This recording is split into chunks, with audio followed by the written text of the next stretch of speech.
Tulo ka rason kung nganong wa kay uyab. Una, maulaw ka kung duolon kag babayi.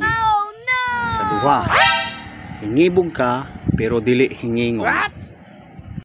Ikatulo, basig di lang yung kagwapo.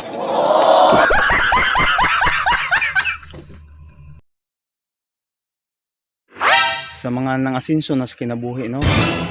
Tambag lang ko ninyo, mukuha na mo og tigbalantay ninyo. Wow. Kanang mga marites. Yes! Kay bisag asa ka, sure ball, bantayan kanila. Dili ka mabutang sa peligro.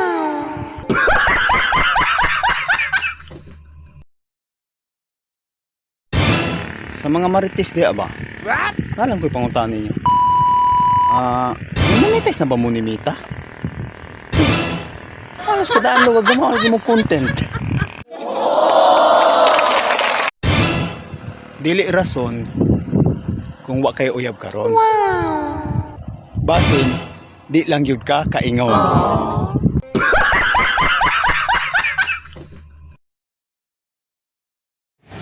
Mga tulo ka rason kung anong dili ka mo asinso.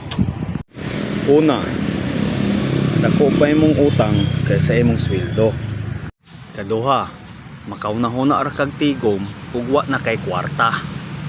Katulo, munang wala kay natigom kay ang imong natigom puro parcel.